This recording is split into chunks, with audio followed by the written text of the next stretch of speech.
be recorded, just so you know, so we can post it for other parents who want to access it at a later date. So welcome, everyone. My name is Lorraine Hale, and I am one of the mental health counselors at Fleming College. I'm at the Cross Campus full-time, and my counterpart here is Shannon Ireland. Thanks, Lorraine. Again, I'm similar to Lorraine. I'm one of the mental health personal counselors, but I'm in the Peterborough office. And so I know there was the first person had a question, so we can definitely, if there's questions related to that, we can definitely jump into that near the end. And I guess what I just want to say to people is just thanks for being here. It's sort of what Lorraine had mentioned, is that we really are in different times right now, and so all of this is very new to us and how we communicate.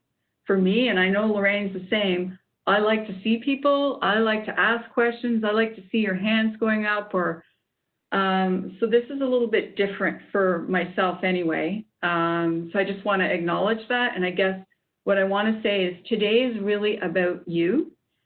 Our presentation today as well, Lorraine and I, how would you say this? We did some changes from our presentation we would typically do. So hopefully we have some things in place that make sense for now. I guess that's what I want to say. And the other thing for me is really that today is really a conversation of some ideas to think about and to take away. It's not a prescription. It's not something you have to do. There could be things you're like, oh, what are Lorraine and Shannon talking about? Just think about it. I guess that's what I hope for today, even if it's one thing you can walk away with today. You'll find, even if you had seen Shannon and I in the half hour leading up to this, if you have any sense of humor, you would have been chuckling, because this has been quite a navigational nightmare for us. This certainly is not our typical landscape. And as we're about to see, this isn't the typical landscape for most of us. So especially with all of you with your son or daughter heading off to post-secondary, what we don't know is some of you may have done this before. You may have other kids who have gone off to post-secondary, and but even with that experience, this is going to be different because of COVID-19. So if there's one thing one message that we want to resonate for all of you, is that really this is the student's journey. This is the journey of your son or daughter, and one of the most important tasks for them is establishing a sense of who they are and who they want to become. But your role hasn't ended, as we all know. You become the guide. So really, our hope is that we will give you some tools and some resources today, a roadmap, so to speak, to help navigate in this journey. Okay. I just want to throw something in there, Lorraine. I know, again, this is part of what we share with parents every year at this time, and how important it is for the student, because they're becoming a young adult. And so a lot of the focus is on academics and being successful around that. And there is a whole other component of life skills that are going on around growth at the same time. And I think when I was looking at this slide and talking to Lorraine last week, one of the things that stood out for me was thinking of how this could be a bit challenging right now. Because for some, like, I'm not saying for everyone, maybe your child was going to be staying at home anyway. And I've had parents in past years say, okay, Shannon, you talk about this journey, but they're at home and that's trickier. And I guess that's what I want to say to you is we're going to throw some things out to you. And it is about that moving away, stepping apart a bit. But I think the piece to me that I'm wondering about is just the physical piece, is that here Lorraine and I are talking about this, you know, encouraging you to look at this, and yet they're still there. And I just think of familiar routines and how sometimes it's tricky trying to step out of those. So I just gently just saying that, that's all.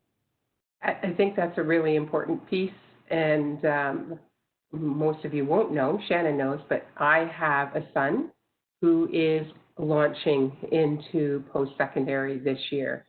And as I was thinking about our presentation with you, it took me back to when my son was learning to drive. So many of you may have been down this path and have this experience. And when you are in the passenger seat suddenly, we're used to being in the driver's seat as parents.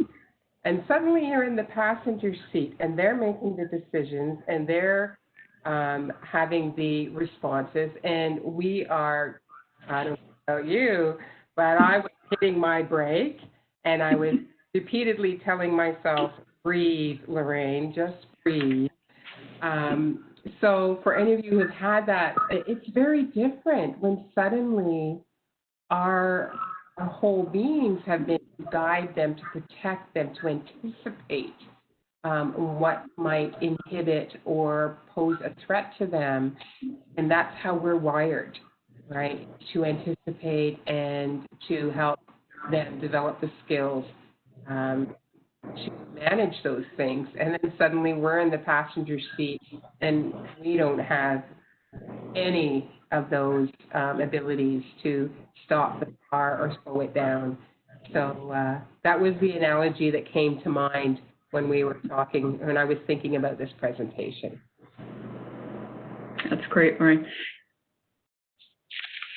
Are there any questions before we move into the next slide? And if there are, we just ask that you just type them into the Q&A section, and then we'll try and respond to those. We know Victoria has a daughter who is in the physio program. That's going to be a tough program. Lots of demands. So looking at, how do you navigate supporting our sons and daughters? Is it okay to go ahead, Lorraine, or we wait? Yeah, go ahead. Okay, so I think that's a nice starting point, actually, is the idea of recognizing changing landscapes. So again, going into post-secondary, typically I will talk about change and how there can be, change can be great, but change can bring many other feelings and bring things that bubble up as well. So it can be a good thing. So for many of the parents here today that are joining, your child may have graduated in the spring. So I'm just focusing on the idea of finishing high school. So that's something to celebrate. At the same time, I'm realizing that it was a bit more complicated, and that's where I'm going with this. So again, there's good things, but changing landscapes, really, we are in a different time right now, and change is sort of, it's ever evolving. I guess that's what I want to say. It would be anyway, but more so now. And I think the important piece is that how do we focus on this change and what's happening and kind of to focus in more on the here and now versus sort of going and doing longer term planning. Because again, when I'm looking at this presentation today and I'm sharing different information, I'm really looking at the fall. Because when we're going to get into this about learning from home, and there's some other slides that we're going to move into, I'm just thinking there's different parameters there that want to be looked at versus if somebody was living on their own, away from home, it might look different. That's all. Want to add anything there, Lorraine? Or? Yeah, so when we're talking about learning from home, there's some things to think about because that is what we know right now, that most programs, the vast majority of programs, will be online in the fall, or at least for the initial 7 weeks in the fall. So the launch is going to look very different, that as you've experienced in the past month, your son or daughter is at home with you. And many of you are probably working from home or now transitioning back to work. Listening to parents and individuals in the past months, there were some challenges with having our kids studying from home. And some of those are spaces, study spaces. So especially if parents are working from home, how do you have designated spaces for the kids who are doing schoolwork, and how do you have designated spaces for parents who are working from home? Also, I don't know if any of you experienced this, but I heard from a lot of parents the frustration because messaging went out to many youth that their grades really wouldn't drop. And so I heard from a lot of parents that their sons or daughters just had stopped doing their schoolwork, knowing that their grades were going to drop due to COVID. It's how do we reignite those good study habits? How do we support that, but at the same time not own it? Because this is a student's journey. Really tough. Living in the same home, you're witnessing different, I mean, if they're away at college, you don't really know if they're missing classes or if they're getting their work done. It's very different when they're in your own home and you witness some of the habits that may be emerging. So we are anticipating that those may be some of the discussions that arise as we move into the fall. Can I add on to that, Lorraine? Absolutely. So one of the things as well is that I want to say is that you've had some experience already because all of this sort of took place in March. And so there could be some really great strategies and things you've already developed. I think I want to add just something Lorraine is bringing up, and I'm sure Lorraine would jump on this as well, is that one of the things, I guess, for me is I'm thinking, yeah, you've got some great strategies, and I strongly encourage to use some of those things you are already doing or, you know, your child was already doing that worked for them. I think the piece that I want to sort of give you an image, something to think about, is that when they were doing it before, they knew their community. So they knew their high school or the people that were part of it. For most of them, I'm not saying everyone. They would know who the teachers were. There may have been certain expectations that over time you learn. They may have had certain friendships and things that were in place for a long time. And they could reach out to those people during that March. What's different now is that they're entering a different community, and some of those friends and that, they're still there and they can reach out to it. But you're going into a different setting, a different environment, and they're adult learners. And it may be unfamiliar. It may be a little bit more nerve-wracking of, oh, I don't know who this person is. I've never seen them before. I've never sat there in front of them. I don't know who else is in the classroom. And so it's pulling those strategies you already were using, but it's also being kind to yourselves as well as to your son or daughter around this new learning, because it is new. It's a new environment. They still have what's familiar to them, meaning home, you know, where they're living.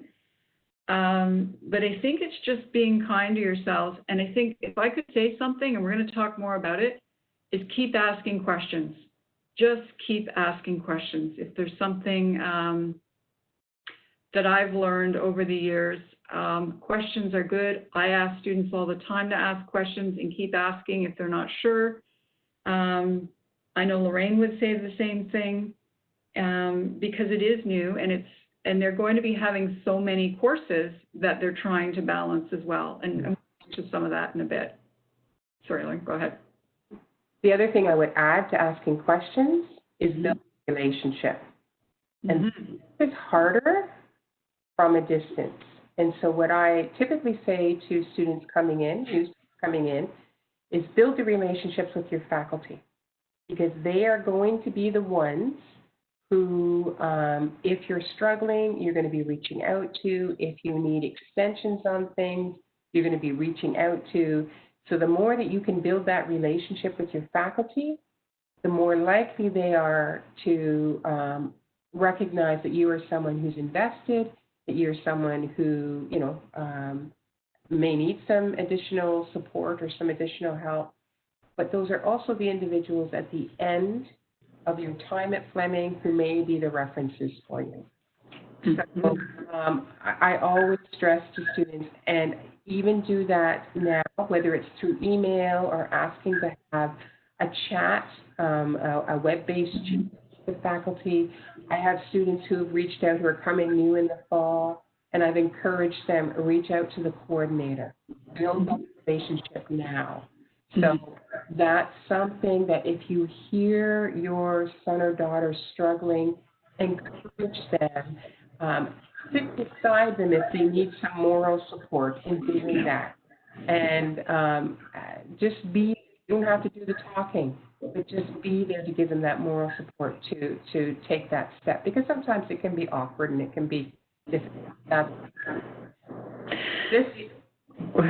Sorry, I was just going to say, this segues into the next section and around confidentiality. And this is often a bit of a touchy point because it's such a pivot. We keep hearing that word since COVID. We've had to learn to pivot very quickly and very adroitly.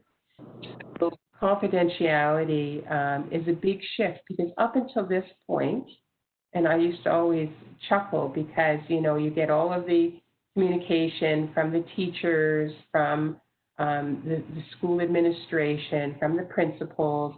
Communication comes through to the parents.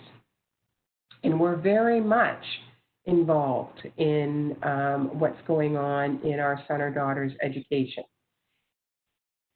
Now, suddenly, as they move to post-secondary, that becomes completely inverted, and that we are unable, because of privacy legislation, to share with third parties. So the college is not able to share with third parties information around marks, around progress, around anything specific to your son or daughter. We can certainly share generalities without assigned consent from the student.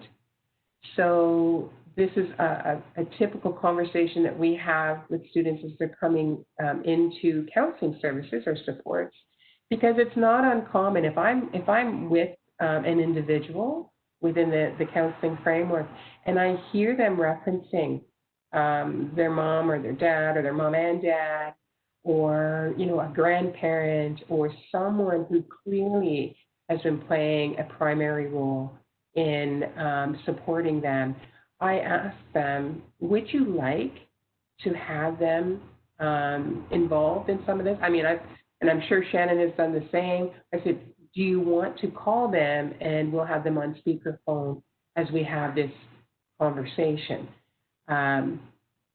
So it's really important to know that even though we have this legislation there, our focus is always what's the best interest of that individual that we're sitting with. And if it's a parent that they, can use that support and that they really value and sometimes we'll say, why don't you take the weekend, you're going home this week, and take the weekend, talk to your family, talk to the people who are important to you about this and process it a bit. And then next week we'll connect and we'll talk about it further.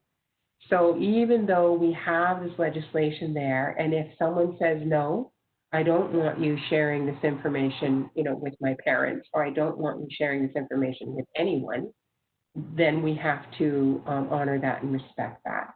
The only times, and we go through this with students, that we would override the confidentiality is for safety reasons. So safety trumps confidentiality.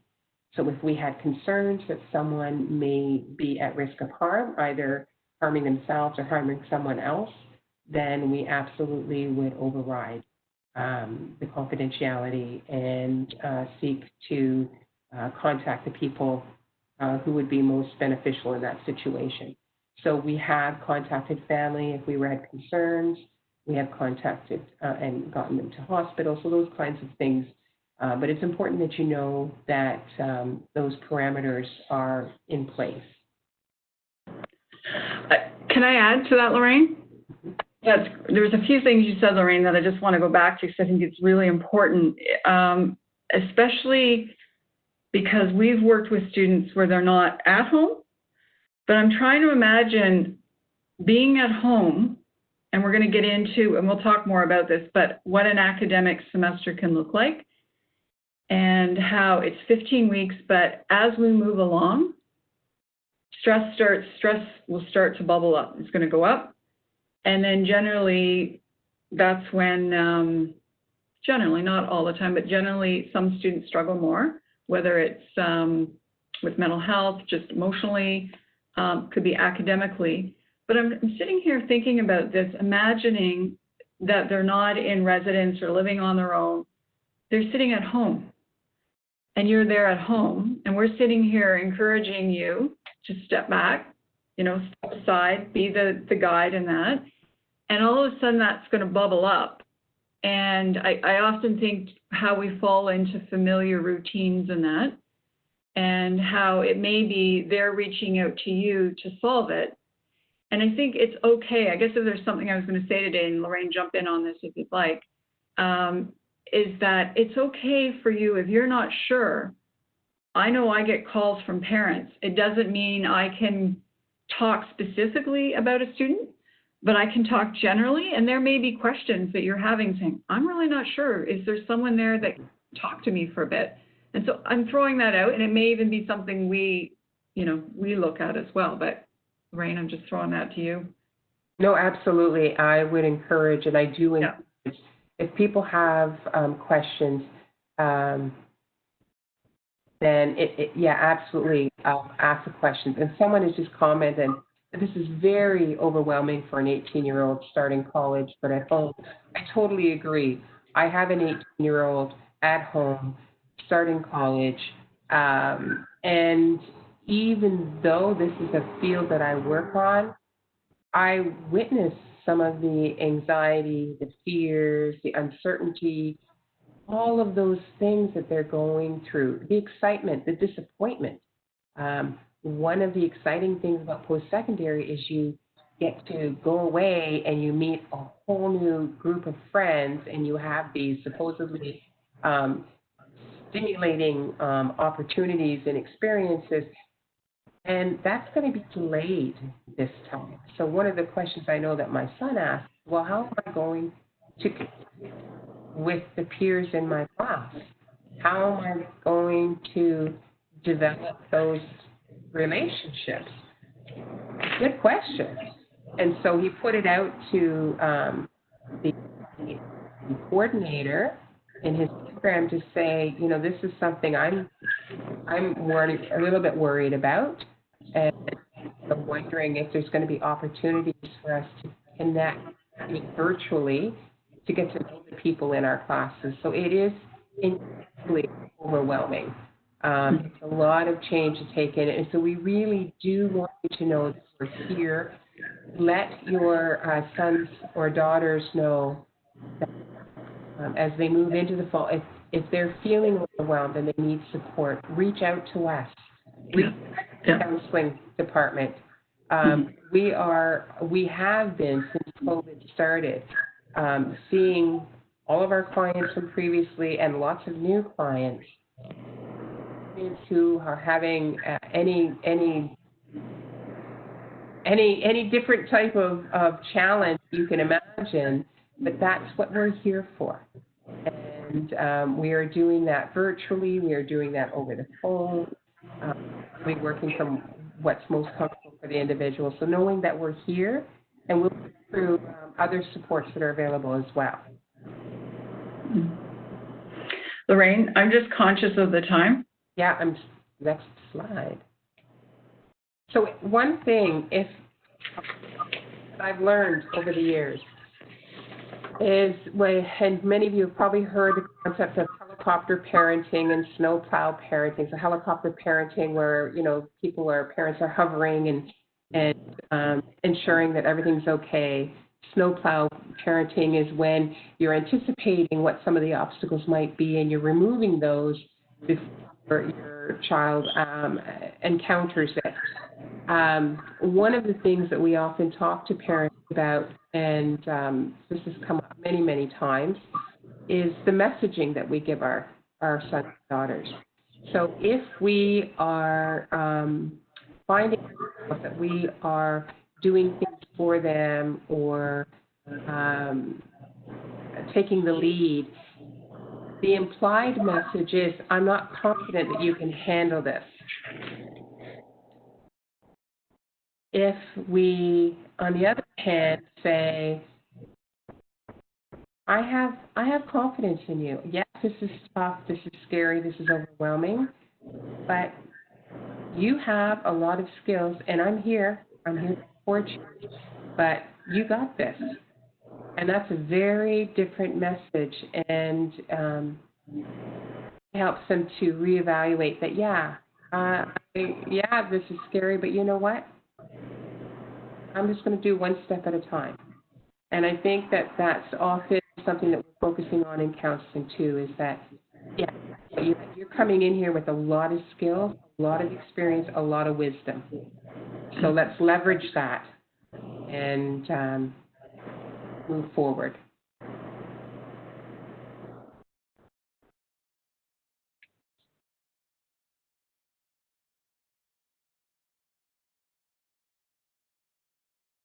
Oh, are you guys? I can. Off. Is it cut off? The slide? No, that's the whole slide, Lorraine. It's the one, and then it's. Can you marking the milestone? So marking the milestone. Right. What Shannon spoke about earlier was the whole idea that our students have graduated and they're launching into post-secondary. For many of you, I don't know about you, but my son hasn't had his graduation yet. And significant milestones for our sons or daughters. And so typically in this presentation, we're talking about launching our sons or daughters into post-secondary and the whole idea of the goodbye ceremonies that we have, whether that's a dinner with family, whether it's a big party, whether it's a one-on-one. We also talk about kind of the journey to the post-secondary, so, moving them in, whether it's to residence, to a new place. None of that's happening this year. So really important, if possible, finding how you can mark this milestone, something that's meaningful to all of you. I think that's fantastic, Lorraine. I think that's important. I think even if it's about starting school, because typically we also get into goodbyes and that, and again, that becomes a milestone in some way. But even the idea of the week before school starting, yes, for some of the students, they may still be at home, they're still in the same location, but maybe there's a different kind of planning that can happen of what do you need for school. You're a young adult, what do we need to look at? What's that going to be for you? The first week of school, there will be events that are going on, and after this session, there's a variety of other sessions, and I strongly encourage people to join them to hear different things that will be happening. But again, are there things that you can do as a family? Because it may be, we often fall into routines. We're all good at them. We get on the treadmill. We just keep going. So it's like, oh, we're in the same setting. It's start of school. You're in the same location.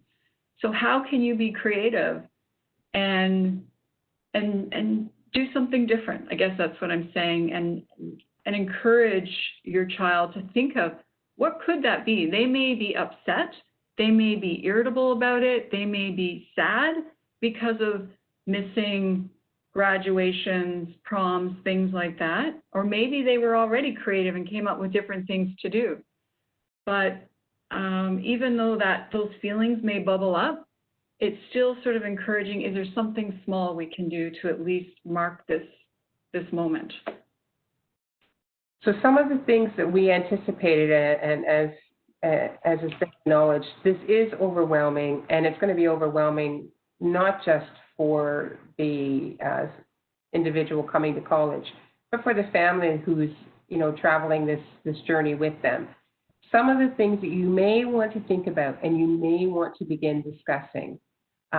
We have boundaries up there. So the boundaries are what typically happens when people come to post-secondary. They start exploring different types of relationships with their peers, whether it's sexual relationships, whether it's involvement in different substances. These aren't typically the things that parents really want to hear about or want to have intimate knowledge of, but it is part of that post-secondary experience and navigating for them what their values are around these things, what's important to them, how they communicate their own boundaries, but also as parents, if they're continuing to reside in the home, you know, what are those expectations around boundaries, around personal space? Having those conversations is imperative to alleviate potential stressors moving forward. And lastly, talking about aspirations. What are hopes and dreams and goals? And I would anticipate many of you have already had some of these conversations, which is fantastic. So in that case, just keep on doing the good stuff that you're doing. Shannon, did you want to say something? Yeah, it's more specific, but it was back to when you were talking about boundaries, and I'm thinking of the question from one of the parents just about the overwhelming piece. So for me, when I talk to students, I always talk about routines and structure, and I think it's for the students, they're coming in, they're online learning, it's different. It's different. For some students, it may be fine, but it's a different kind of learning, and you're juggling courses. And I think routine and structure is important. And if I could offer something, and I know we're going to touch on resources, but if there's routine and they're struggling at all, connect with the learning support service or learning strategists. So I think Laura's in one of the groups today, Michael Fleming, Claire Cruikshank. They're fantastic. They're great with students, and you can do a one-off with them. The other thing is you can always connect with one of the counselors if it's around routines and that how to build structure and boundaries in your life. It can be helpful. Anyway, just want to throw that in. That's a perfect segue because one of the things that we wanted to talk about as parents is you're going to begin to hear your son or daughter talking about, oh, I'm in week 4, I'm in week 5. We no longer talk about the date or the day of the week. We start talking about weeks. That's because we have a 15-week academic calendar. Typically, week 8 is reading week, and they usually end the semester mid-December. Important for you to know because there are various pressure points throughout the semester.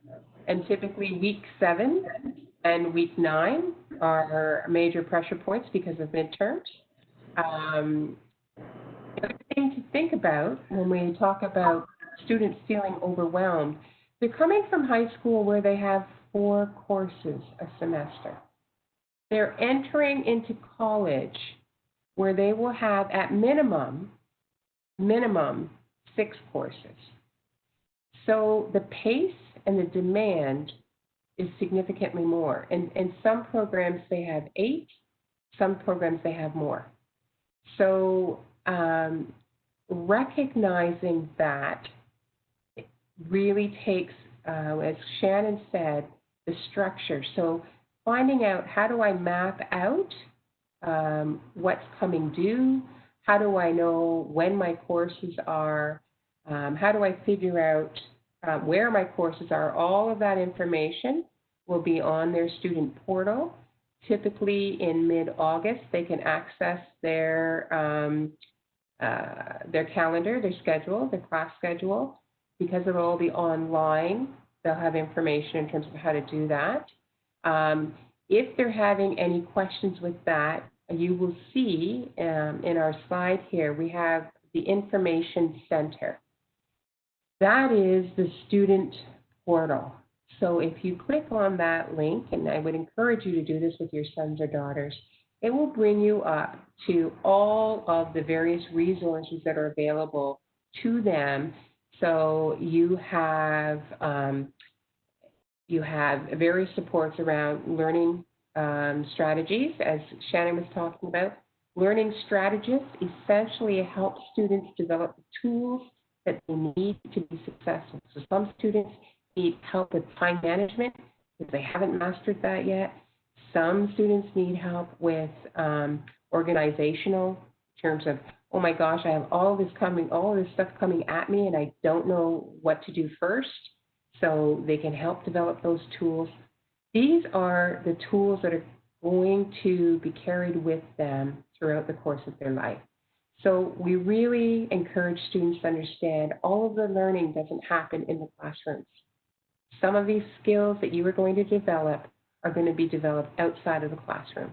And so we have supports for you if you're struggling in some of those areas. So I would encourage you to go on that link, and you can see, I'm going to see if it will help me bring it up. No, it's not doing it. So it will show you all of the, and counseling services is on there. So they go to their student portal and they can click on the service that they need and it will link you with us. This is important for you as parents who are the guide to, if your son or daughter is distressed or you're witnessing that they're not coping well, you can sit with them as they go on this portal and you can look at, who do we need to reach out to?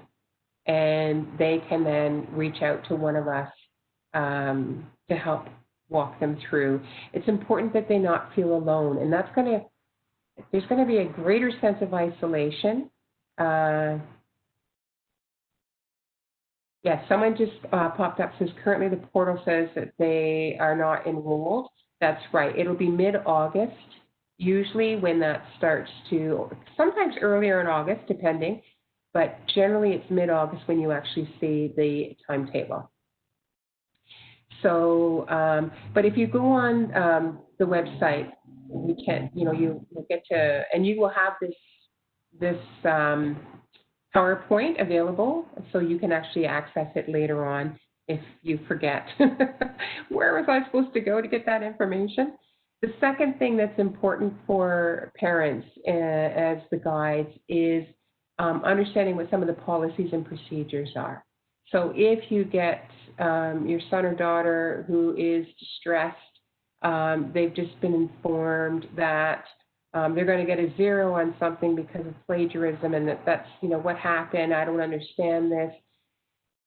These are things that are really important for people to understand, and if a student is coming in and talking to us about this, we pull up the policy and we talk to them about, okay, what's happened, what is this about, this is the policy, okay, so how do we strengthen this?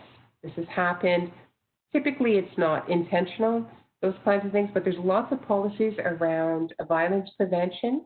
If you're hearing from someone that you're suspecting they're being harassed by a peer at school, really important that you understand that we have policies around these things and that there are procedures in place to ensure that people are safe and have a safe learning environment. So there's lots of information there. But again, just to reiterate, if you're having questions about any of these things and you're not sure where to go, call us. We're happy to field these questions and to guide you in terms of what might be helpful for you. Do you want to add anything, Shannon? No, well, there's one thing, just quickly, because I'm not sure if this is going to shut off. Who is here to help? there's one thing I can say, and I say it every year, is for the student to reach out to their faculty and introduce themselves. Mm-hmm. Say hello. I know it's a different way. Usually I say to go to their room and say hello, but it's so important to build that relationship, because if times get tough, I'm not saying they are, but if they do, it's easier to reach out to someone that you've already made a connection with. That's what I want to say. And on that note, sometimes we have students who, if they live with anxiety and those kinds of things, it's really daunting to have conversations with their faculty. And we absolutely have facilitated those conversations. So again, if you have any questions, if you're uncertain about something, please don't hesitate to call. That's why we're here. We realize that you are in the vehicle with your son or daughter on this journey, and we want it to be as safe and as enjoyable as possible. So with that, all for joining us. This has been quite the new experience for us. And we may see you again shortly in the room. Right. Thank you, everyone. Thank you.